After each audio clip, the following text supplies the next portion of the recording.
like Miami. Miami, Miami, Miami, Miami, Miami, Miami, Miami, Miami, Miami, Miami, Miami, Miami, Miami.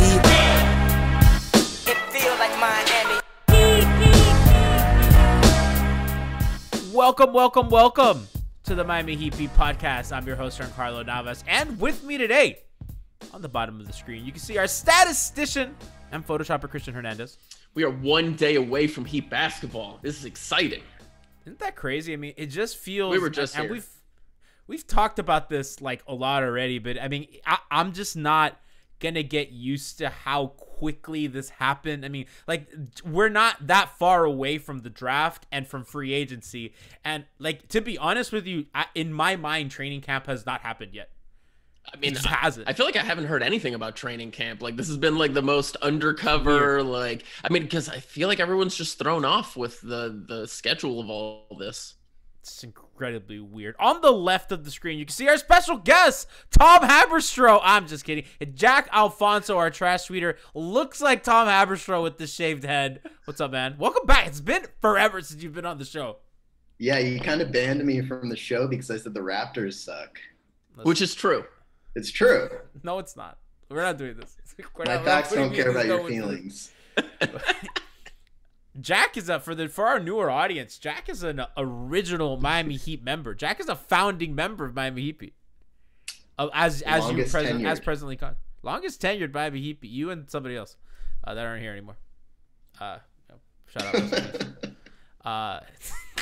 So kind of wanted to touch bases with you guys before the season starts. So as Christian mentioned at the top, our preseason opener is tomorrow, which, by the way, make sure to be on the lookout for twitch.tv/MIAHeatBeat. We're gonna go live with our pregame and with our postgame coverage of every single Miami Heat basketball game this season. We're gonna bring you a live postgame show on Twitch for every preseason, postseason, and regular season game of Heat basketball this season. So go to twitch.tv/MIAHeatBeat. Make sure to subscribe, and if you miss any post-game show, remember, they're going to get uploaded to our pod feed, and also importantly, we upload them to YouTube with video. So this nice, wonderful video setup that you're watching on YouTube right now, if you're listening on the podcast, if you want to see our video setup, go to our YouTube page, Miami Heat Beat, and it's all going to be there. And if you miss any of the pregame, post-game podcasts are all going to be on YouTube. Everything's there. Everything's on our podcast feed. You're going to be able to catch us anywhere that you would be comfortable.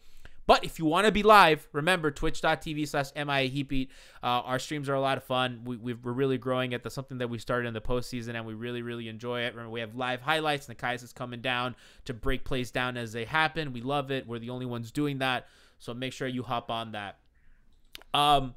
Guys, Christian, tomorrow they start, and I feel like, kind of to your point of, we haven't really had a lot of clarity on preseason, on training camp or anything. Like, we still have no idea. I mean, we've all speculated on this show what are the starters.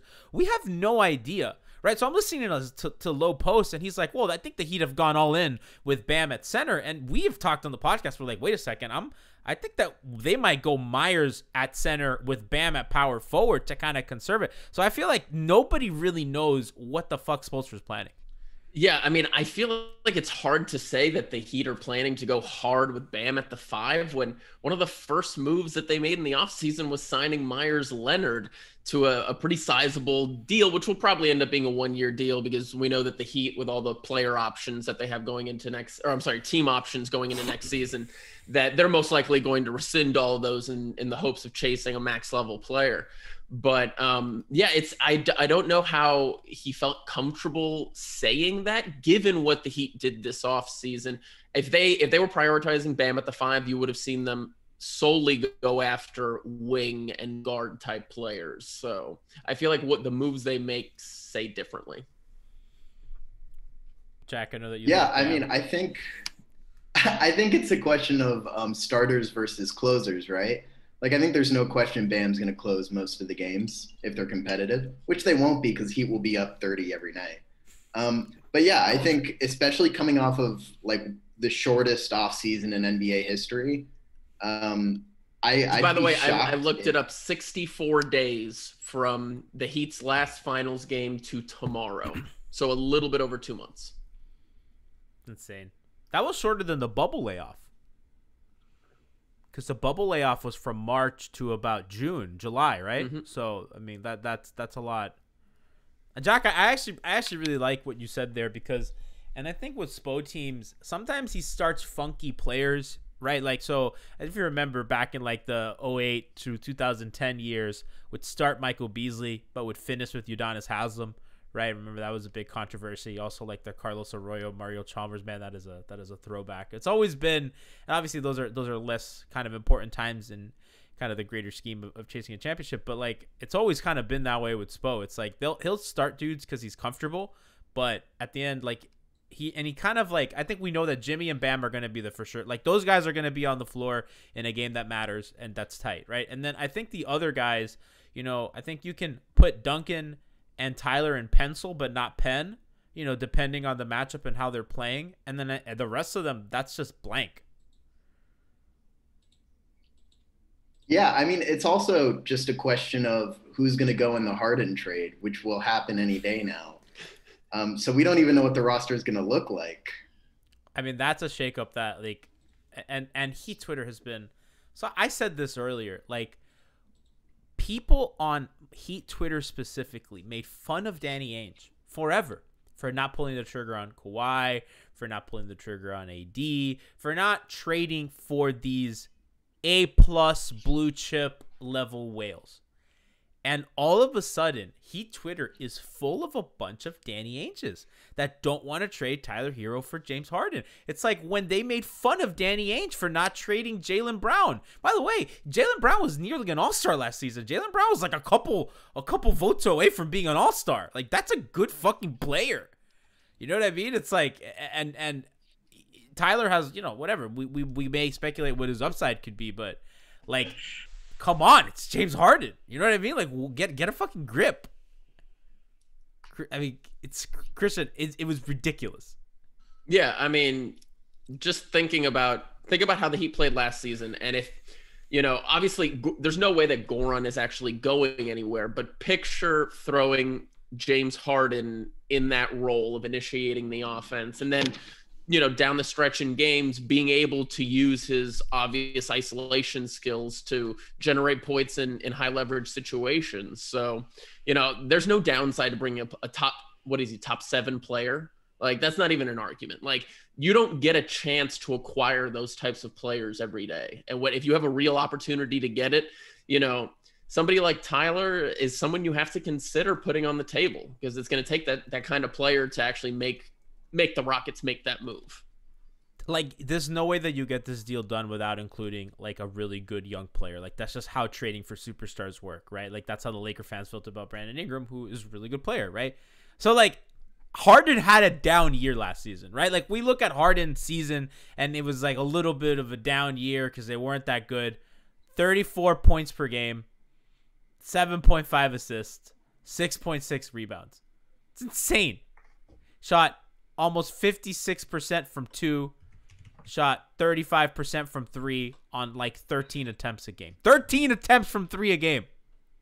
On that kind of percentage. And a lot of those heavy degree of difficulties, step back.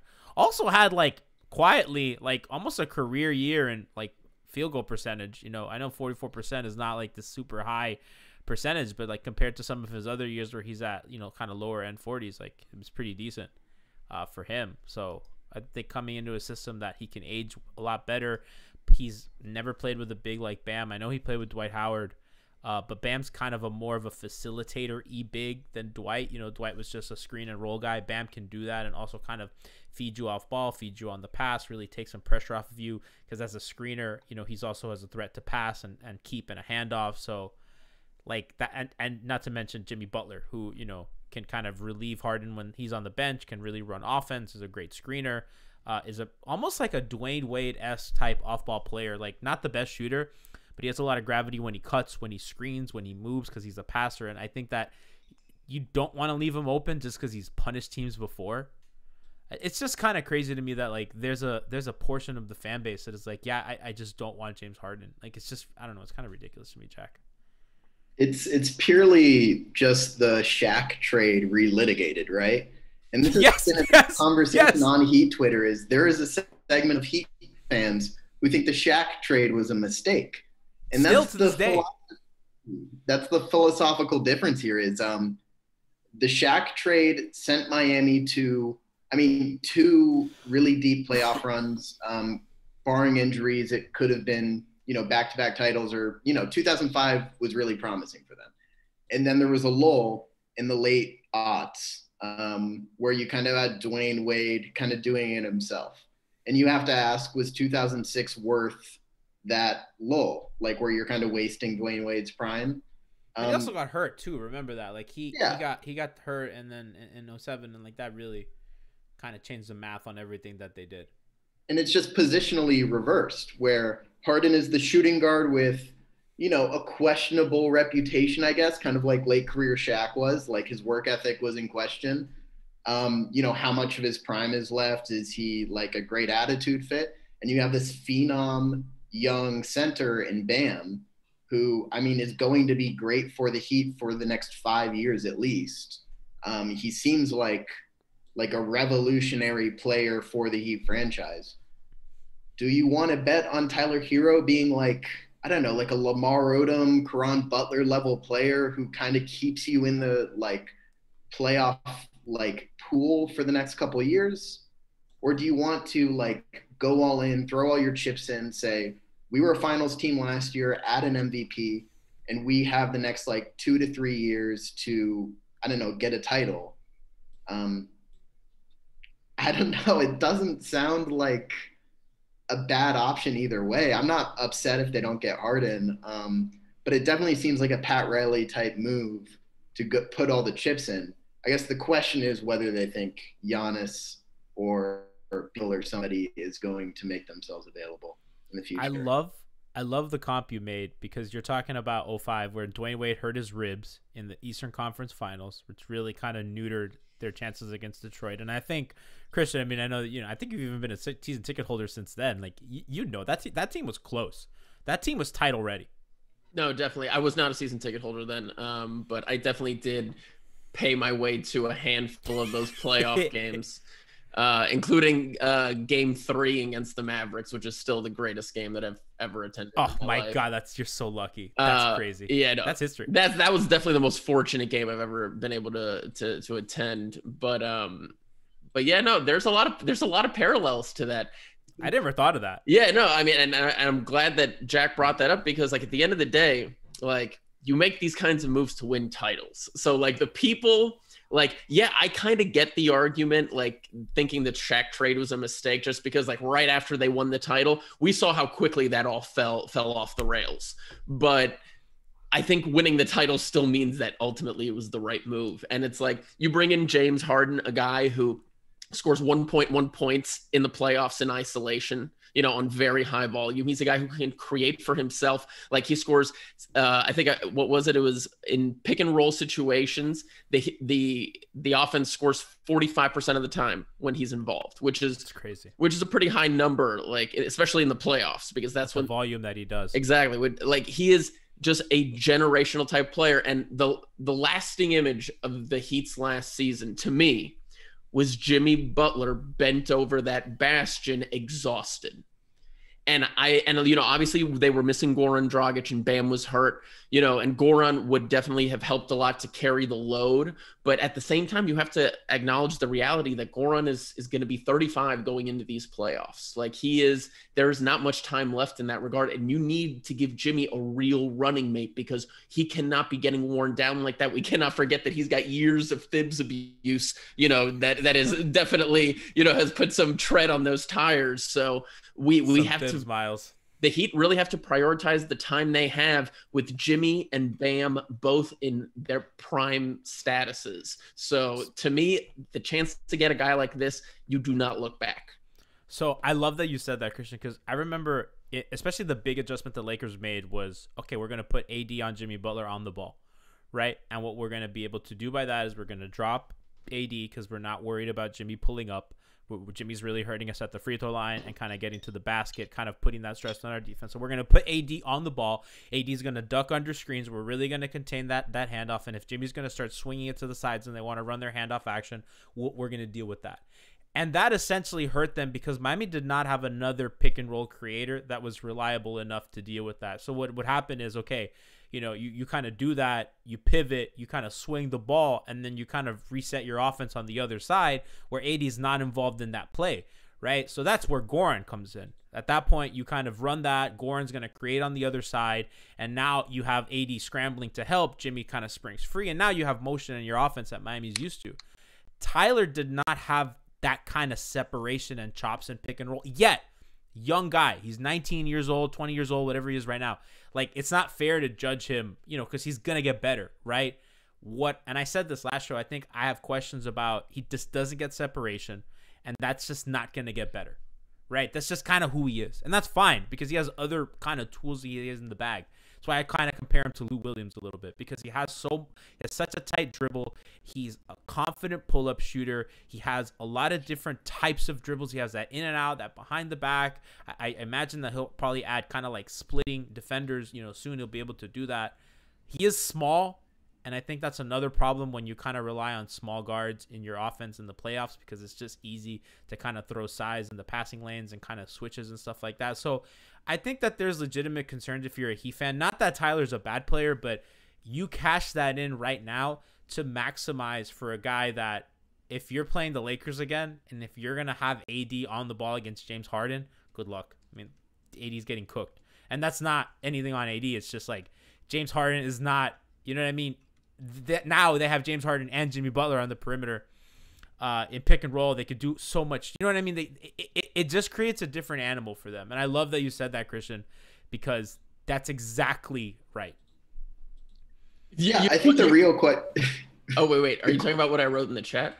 What did you write? Because I can't open it because I have OBS. Well, I don't want to say it. I literally wrote it in there because I don't want to say it. Oh, God, you have to now. It's just the way that you were talking about it, and it honestly kind of rung true. You were kind of comparing Tyler to Paul Pierce. Oh, my God. I'm just saying. Like, Paul Pierce is good, though. Yeah, well, I think Tyler has that kind of upside, but that's so he's funny. Gonna have to take advantage of the same kind of things that Paul Pierce did, which was kind of, being able to maximize getting to his spots even when he doesn't create separation and really just learning to create difficult finishes. Tyler's crafty. I don't know if this is the white thing we're doing here, but he's crafty. Yeah, no, I just didn't. You made me do it though. I really like Tyler, but the way we're talking about him, or the way some people are talking about him, I think he can be a star. I think he can be a multi-time All-Star. I think he has that kind of upside just because he has certain skills and he seems to be improving really quickly. My question is, do you think he can be the second best player on an NBA championship team? Do you think he will ever reach that? Otherwise, like, what are we talking about? Because Bam is clearly the guy. Bam is Miami going forward for the next half decade at the very least. And the only question that we need to ask is, how do we surround Bam with talent that will get them far in the playoffs? If Herro is not your B to Bam's A, then I don't care about him. Like, get rid of him for James Harden because James Harden's better. It's really Bam's team for the next 5 years, and you have to trust the team to build around him. And I think you said it on Twitter the other day. You have to be able to trust Miami to be able to find these guys like they consistently have. Like, unless you think Tyler Herro is going to be Steph Curry, which, like, maybe he can be. Maybe they think that. I think I'm really excited about Tyler Herro. I'm not trying to like limit his. You love him. I know you love him. I really like him. I mean, because clearly I doubted him originally, and I will never doubt him again. Hawks beat. But I mean, you also have to trust Miami. It's a two-pronged thing with their trust. You have to trust them to handle James Harden, to maximize James Harden, because that's what culture is about taking in these disgruntled stars and turning them into winners. And then you also have to trust their scouting department to continually find under-recognized talent like the Duncan Robinsons and the Tyler Herros and the precious is. I mean, let's go back to Bruce Bowen and Udonis Haslem. Like, they've done this forever.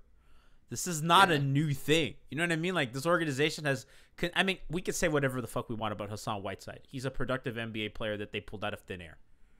Like, he was a double-double. Still in the NBA. Like, he's a double-double guaranteed every night. I play fantasy basketball. I know. He's a fucking rebounding machine. He's a decent role man. He's not bad. He's a pain in the ass as a screener. We can complain about him all I want. But, I mean, nobody had him, and he pulled him out of nowhere, and Dallas was offering him a max deal too, and Dallas is a smart organization. So, it wasn't just Miami. You know what I mean? Like, they just and then Josh Richardson and Kendrick Nunn and Tyler Johnson is a good NBA player that they found out of nowhere. Dude, I mean, Duncan Robinson is the best shooter in the NBA, and nobody wanted him a couple of years ago, and he was the main defensive focus for teams in the playoffs. Did you see this year. the thing that Kirk Goldsberry said the other day? I think he said it on Low, and I also believe that he posted it on Twitter, that Duncan Robinson had the best catch and shoot season of anybody in NBA history, not named Stephen Clay. Yes.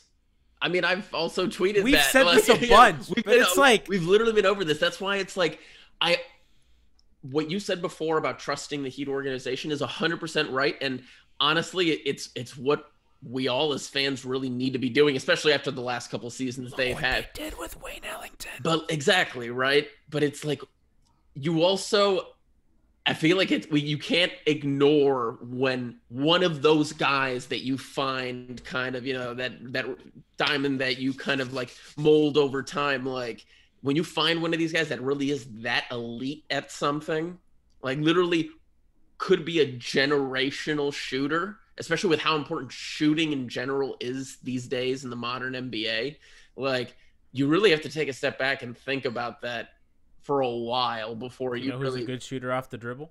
Who? I really love Duncan. James Harden.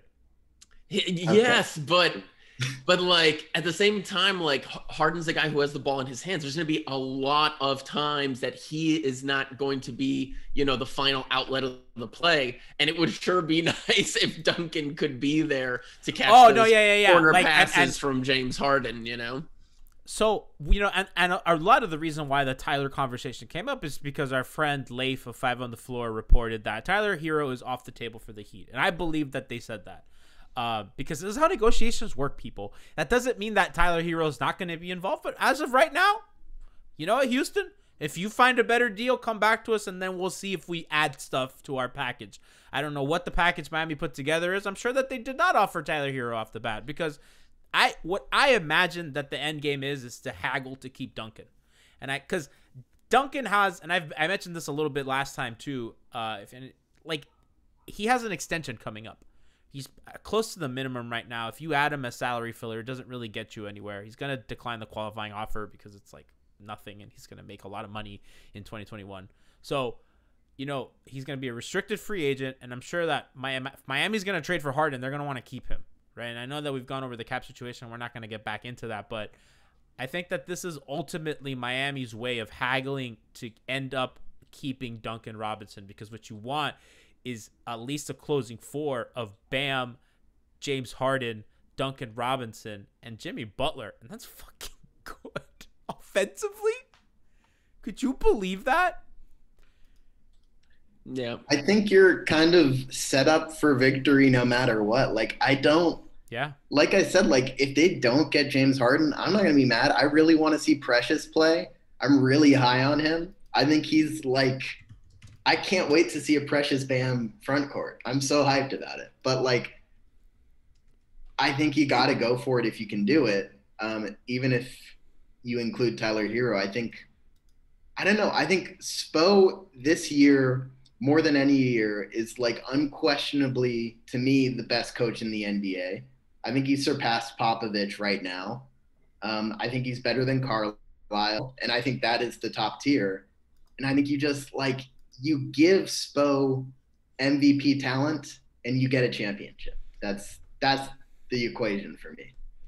You know, so I'm looking at some numbers, and because I was curious as to what Jimmy, Bam, Duncan, and Goran did on the floor together. Obviously, plus 14 net rating. Absolutely, you know, obliterating teams. Only 175 minutes, which I thought would be higher. That kind of surprised me a little bit, because I'm kind of like thinking ahead. Well, like, okay, like if you reasonably, like, James Harden is a much better version of Goran Dragic, kind of gives you the same kind of on ball responsibilities. How are these lineups looking?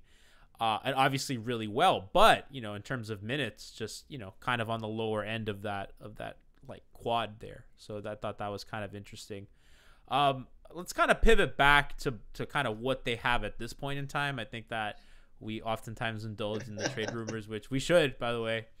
And like was reported by 5 Reasons that James Harden has put Miami on the list. I think Shams also reported that. So I mean, this is going to be a conversation that it's going to go on for the entirety of the season. In addition, with Giannis, who has a couple days, the clock is ticking. It's December 13th. December 21st is the last day that Giannis can sign the Supermax. So all eyes in Milwaukee, all eyes in Houston. John Wall looked pretty good his debut. I don't know how that's going to factor into kind of Houston's success and if James wants to stay or to go. But there's a basketball game to be played on Monday night for the Heat, and kind of going back to what they have this season, like Jack, kind of let's circle back to the conversation we had about their closing kind of lineup. I don't know if we're going to learn this in the preseason, because none of the games are going to matter and they're not going to try, and they're probably going to rest Jimmy and Goran and whatever. At the end of games, I mean, like, and I like this conversation a lot, because I think that, when you have a really good team, it's also sometimes good to know, who are the best guys that you're going to be able to put on the floor late in games. And, I mentioned that for sure we have Jimmy and Bam and Penn. And I think you can put Goran, Duncan, and Tyler in pencil.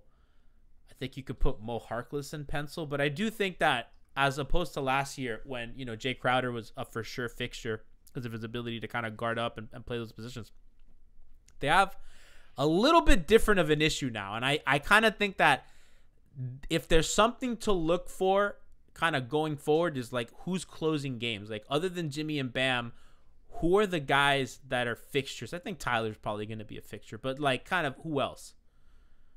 I think it's definitely going to be Tyler.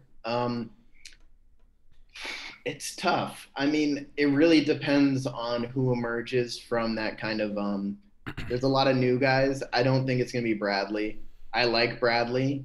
I'm really not high on that acquisition. I also don't think, like, in the regular season, he's going to get a lot of run. I think they want to save him for the playoffs. That's interesting. I look at like him as a regular season guy. I kind of look at him as a guy to help them get through the grind, so they don't have to switch everything. They just have a guy that is going to defend the hell out of point guards that they had that issue with. That's actually the first time I've heard that take, so I'm actually kind of interested in that. I mean, maybe you're right. I mean, I just don't think you're going to be able to rely on him night to night. I don't know. There's the age factor of that too that I didn't really think of. So I can see that. I just haven't considered him as a consistent lineup presence for that reason, because I don't think he's been able to be counted on. I also don't have the stats in front of me on, like, how many games he's played each season, but, like, I just don't think of him as a guy that, like, you can count on every night to be in the lineup. I like Harkless. Hasn't played over 70 games since 2016. Yeah. He's played 46, 46, 63, 49, 14, 44. That's not a guy you can count on to be in your lineup every night. No, that's totally fair. I didn't even think of that. I like Harkless a lot. I was I mean, if I probably tweeted about it, I probably talked about it on some of the pods I've been on. I really didn't want us to get Jay Crowder back. I liked Solomon Hill. I wanted him back. But I don't think it's a huge drop-off. I like Harkless a lot. I don't think Crowder was going to continue his hot shooting this season anyway. That was kind of so anomalous that, like, I don't know. I think Harkless can kind of replicate some of what Crowder gave you. Not at his peak, but, like, kind of average Jay Crowder and average Mo Harkless is that much different. So I think he could emerge. I'm really high on Precious. I think Precious is going to destroy the world. That's second Bam right there. So I would love to see, like, Duncan, Herro, Jimmy, Precious, Bam. I don't think that's going to happen this season, but I would love to see it. The Heat are 40% of the way done with their master plan of throwing 5 BAMs out there, and they are going to get there. I believe in them. I see the vision. I it. see the vision. It's happening. I'm so excited for Precious. Like, and I was low on the draft pick because, you know, whatever, we're stupid here. We don't know anything about draft coverage. If they followed my That is important that the audience always remember that we know absolutely nothing. We know nothing. We did a whole fucking show. We had production and live highlights, and we had Leif and Alex Musaba and all this stuff, and we had, you know, experts, and we did research, and we read Sam Vecini's fucking Bible of draft picks and blah blah blah. It really is a Consulted Bible. with Nikias Duncan, and then all for what? For them drafting Precious. Who did we want? We wanted who was the kid we wanted? Well, the thing that we all have to learn is it doesn't matter what we want, because ultimately we don't know anything. And I feel like we were right about the Bobo thing. I think retroactively we could be right about that one. I still feel a little hurt about that. Yeah. I'm so excited. I mean, yeah, that's the other thing. And like, you know, we talk about guys that, you know, you don't know what you're gonna get, and as a guy to watch in preseason, I'm so excited this preseason. I was like, what the fuck does KZ Okpala have? Like, that's the guy. If you have to ask me one thing that I'm gonna look for in the preseason, it's what is KZ gonna do? Like, for me, all eyes on KZ. Obviously, Precious as the new guy, whatever. But I think that kind of that power forward position is the biggest question mark for me. And if you ask me, like, what is the thing that you are most worried about for the Heat contending, it's what are they going to get out of that 4 position? How are they going to be able to guard kind of smaller 4s and bigger 4s? I think Harkless is going to give you that smaller 4 kind of mobility, and Nikias talked about that a little bit when we previewed bigs, but kind of difficult for him to guard up. I think he can do it, but also the jump shot shaky. Crowder had a confidence about his jump shot that just Harkless doesn't have, and you can just see that in the attempts. I mean, Harkless has never attempted over 2.5 threes a game. You know what I mean? Like, they need him to shoot, and I know that Spoelstra is going to give him the green light. The Heat are very good at empowering their players to be like, you know, if you miss some shots, we're not going to pull you. You know, we want you to shoot. We want you out there. We need you to keep the defense honest. They will literally scream at you and deride you publicly until you shoot enough, Duncan. Duncan used to have to do drills if he passed up open looks, if he like pump faked or something. Duncan, stop pump faking, dude. Just fucking go up. You're tall. You're so tall. He is really tall. You're so tall. You're so tall. Your release is so fast. Just go up. You know what I love about Duncan? And he did this like a couple of times in the finals. He's rising up before the pass gets there. Like, Jimmy's flipping that shit to the corner, and he's like already like kind of in his jump squat like animation. I'm thinking like I'm playing a fucking video game. Like, he's like in his jump squat, and he's like jumping, and he catches the ball, and then he shoots. It's like what? He had that one. He had that one. I maybe it was against the Lakers, maybe it was against Boston, but like it's the one that I'll always remember is that like he didn't seem to bring the ball down when he caught it. He like caught it in the corner, and like he was already halfway through his motion before he had the ball in his hands. And he just like, instead of bringing it down and like going up with it, he just like fluidly caught it and put it up. It was like one of the most insane things I've seen. But like, I think he's a miracle. I think he's a wizard. I think same. He's perfect. He's everything. Imagine if he played with the Heatles. I will say for Precious, I'm not optimistic about him this season. Like, I think that's fair. There's been no summer league or really no training camp. I think KZ is the guy. I always forget he's on the team. And I'm glad you brought it up because he doesn't play. We're part of the KZ propaganda movement. # free KZ. I'm optimistic, but like nobody talks about him. So it's weird. Thanks for listening. No, I mean, you guys talk about him. I mean, the team doesn't talk about him. Like, I've asked people, you know, who might know, and I said, well, like, let's be honest, like, how are they optimistic on how he feels internally, like, and I've had a couple people tell me that they feel good about him. Now, I think that when the Heat feel good about a guy, they scream it to the heavens. Duncan, remember Spoelstra preseason last year was like, you know, Duncan's one of the best shooters in the league. And we were like, yeah, okay, dude. I saw that guy play last year. Get the fuck out of here. No, he's not. the second they drafted Jay Rich, they were like, oh, this guy, we got the steal of the draft. You remember that? Like the day of, they were like, yo, we fucking got it. We got the steal of the draft. They wanted to make sure that everybody knew that they got the steal of the draft. With Bam, it was the same. Like, I think they know when they get a guy and they're like, oh, this guy right here. Like, we fucking know. I don't feel like they've yelled it to the heavens with KZ. I think it's going to be more of a developmental thing. I think you kind of hope that he can get some of those rotation minutes at the 4.